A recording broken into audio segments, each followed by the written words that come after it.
नित्यो अनित्यानां चेतनस् चेतनानामेको बहुनां यो विदधाति कामान् तमात्मस्थं येन पश्यन्ति धीरास्तेषां शान्ति शाश्वती नेत्रेषां नित्या अनित्यानां चेतनाः चेतनानाम् एका बहुनां या विदधाति कामान् तम आत्मस्थं ये अनुपश्यन्ति धीराः तेषां शान्ति शाश्वती न इतरेषां तदेतदिति मन्यन्ते अनिर्देश्यं परमं सुखम् कथं नु तद्विजानीयाम् किमु भाति विभाति वा तद एतदिति मन्यन्ते अनिर्देश्यं परमं सुखं कथं नु तत् विजानीयाम् किम विभाति वा भाति विभाति वा न तत्र सूर्यो भाति न चंद्र तारकं नेमं विद्युतो भान्ति कुतोऽयम् अग्निः तमे भान्ति सर्वं तस्य भाषा सर्वमिदं विभाति न तत्र सूर्या भाति न चंद्र तारकं न इमा विद्युता भान्ति कुतः अयम् अग्नितम् एव भान्तम् अनुभाति सर्वं तस्य भाषा सर्वं इदं विभाति।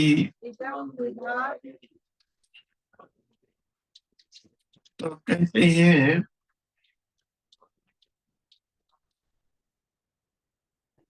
नित्यो नित्यानां चेतना चेतनानां एको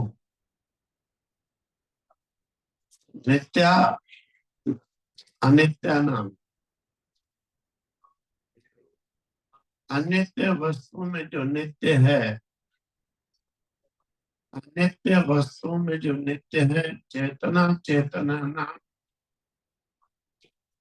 चेतनों में जो चेतन है यानी जो ज्ञान दाताओं में जो चेतन है स्वयं ज्ञान स्वरूप है एका बहुनाम जो अनेकों में एक है जो अनेकों में एक है चेतनों में चेतन है ज्ञानवानों में जो ज्ञान है या विदधाति जो उसे संपन्न पूर्ण करता है कामनाओं को तम आत्मस्थम ये अनुपश्यन्ति धीरा तो जीवात्मा के अंदर विद्यमान वो जो ब्रह्म उसको जो धीर पुरुष, बुद्धिमान पुरुष ध्यान देते हैं, शाश्वतीम शांतिम तेषाम नैतरेषां, तो शाश्वत शांति को प्राप्त होते ही चिरस्थायी यानी अनंत शांति जो कभी समाप्त नहीं होने वाली, उसे प्राप्त करते हैं। नैतरेषां, ज्ञानी लोग कभी भी उसे प्राप्त नहीं करते हैं।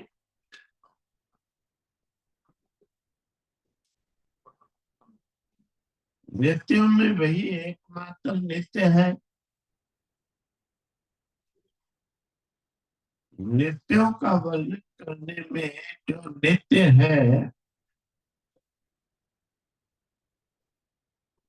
चेतनों का जहाँ पर वर्णन करें वहां पर एक वही चेतन है। अर्थात अनेकों में वो एक है।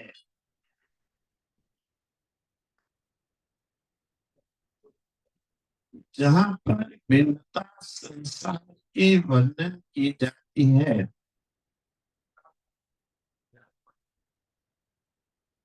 संसार रूपवान है और वो निरूपवान है।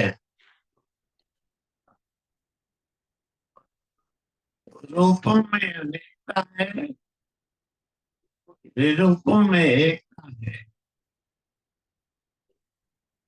इसलिए संसार में अनेकता का वर्णन है,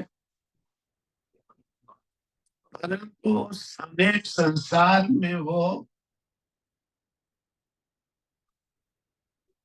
अनेक नहीं, वो एक है।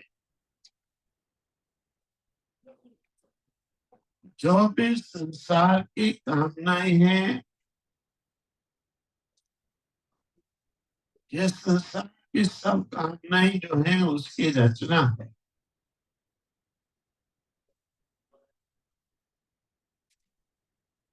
ये जो संसार की कामनाएं है, ये सब उसी की रचना है।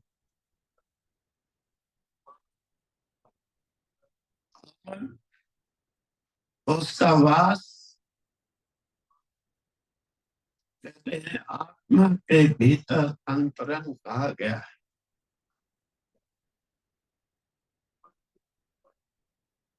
उसे जो बुद्धिमान पुरुष देख पाते हैं, वही अनंत शांति को प्राप्त करते हैं। यानी जो विनाश से रहित है, जो विनाश से रहित है, नाश से रहित है, जो सदैव रहने वाली शांति है, वो उस शांति को प्राप्त करते हैं। ना कि अज्ञानी व्यक्ति उसे प्राप्त कर सकते हैं। तद एतद इति मन्यन्ते अनिर्देश्यम।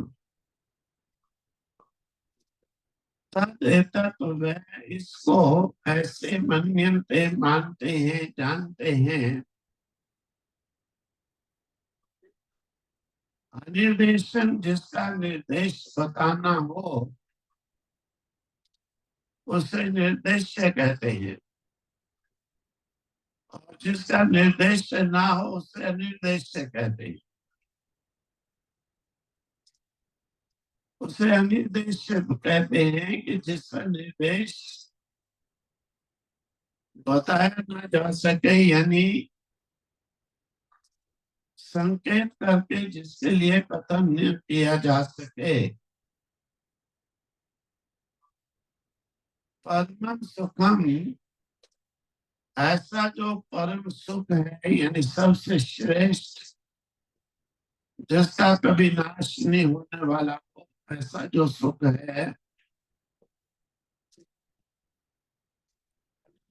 कथम तत् विजानीयाम, इसको तुम कैसे जानो। किम वो क्या है वह भांति प्रकाशित होता है, विभाति विशेषकर दीप्त होता है, प्रदीप्त होता है।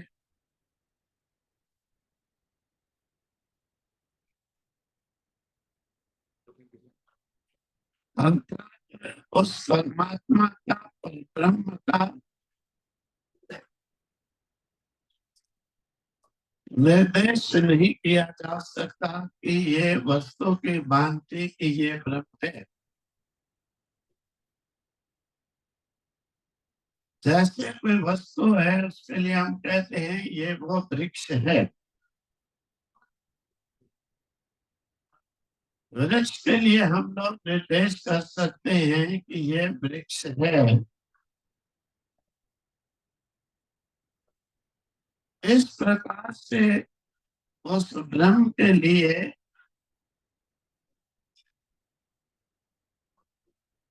ये कहना कि ये वो परमात्मा है,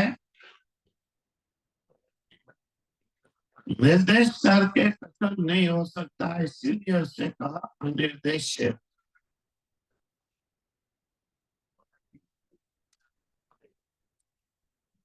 अनिर्देश अर्थात ये वो है ऐसा नहीं कह सकते।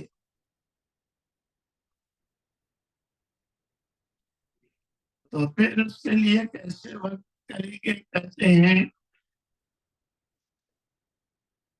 हम श्रुति प्रमाण के द्वारा जो उसका निर्देश करेंगे, वर्णन करेंगे, वही उसके लिए कहा जा सकेगा। कुछ कुछ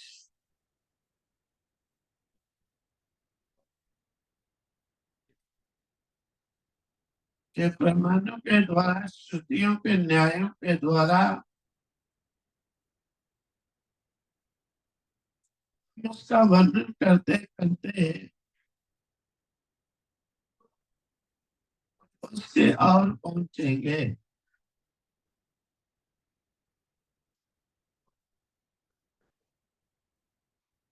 तो कहते हैं अगर ये वर्णन किया गया कि उसका निर्देश नहीं कर सकते तो हम उसके पास कैसे पहुंचेंगे, हम उससे कैसे जानेंगे।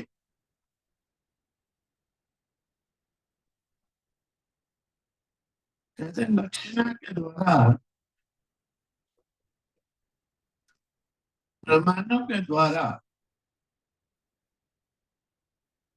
अनुमानों के द्वारा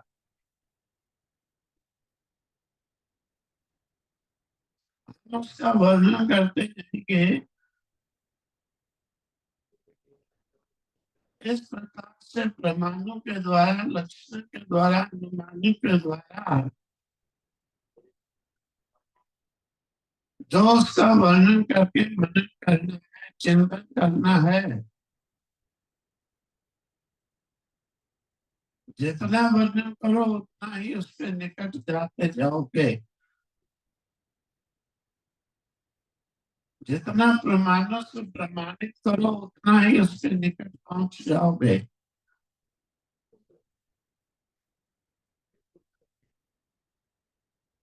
जितना भी हम मनन करेंगे उतना हम उसके निकट होते जाएंगे।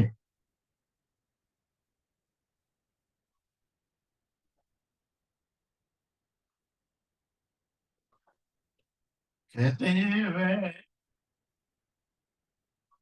सभी में जो वास है,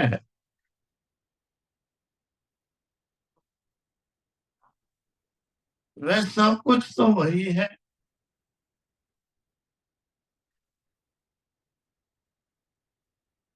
तो कहते हैं सभी में जो वास रहा, ये उसका भाषित होना तो साधारण होने के कारण, जैसे लकड़ी में अग्नि है परंतु विशेष रूप से जानी नहीं जा सकती, जब अग्नि मंथन करके प्रकट की जाती है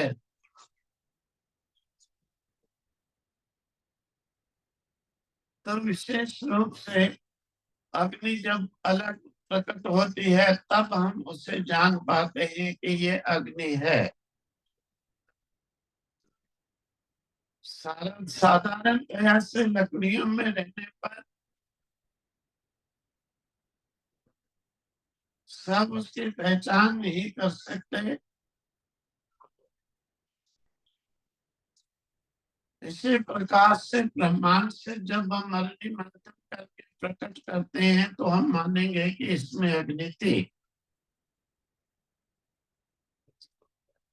इसी प्रकार से विशेष रूप से जो उसकी प्रकटता है, विशेष रूप से उसका जो जानना है, अर्थात उसका जो विशेष रूप से प्रकाश है,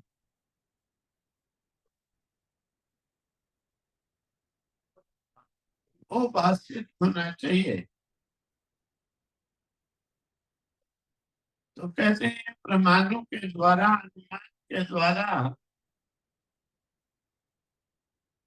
लक्षणों के द्वारा जब हम उसका मनन करते हैं,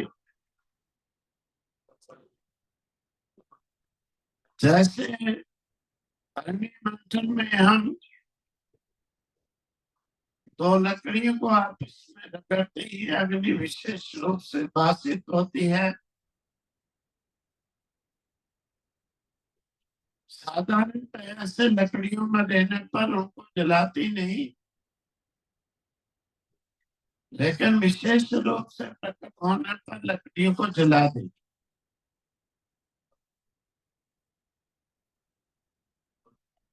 इसी प्रकार से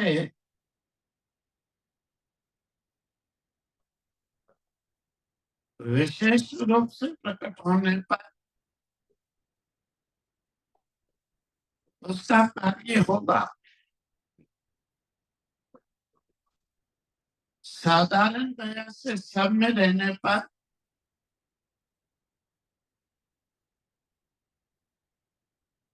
वहाँ उसका कार्य नहीं होगा, लेकिन जब तक ज्ञान धारणा मनन के द्वारा जब हम उसे प्रकट करेंगे तभी उसका कार्य जो है वहां पर होगा, अर्थात अज्ञान का ध्वंस होगा, अविद्या की निवृत्ति होगी और विशेष रूप से उसका भाषित होना वहां पर भाषित हो जाएगा।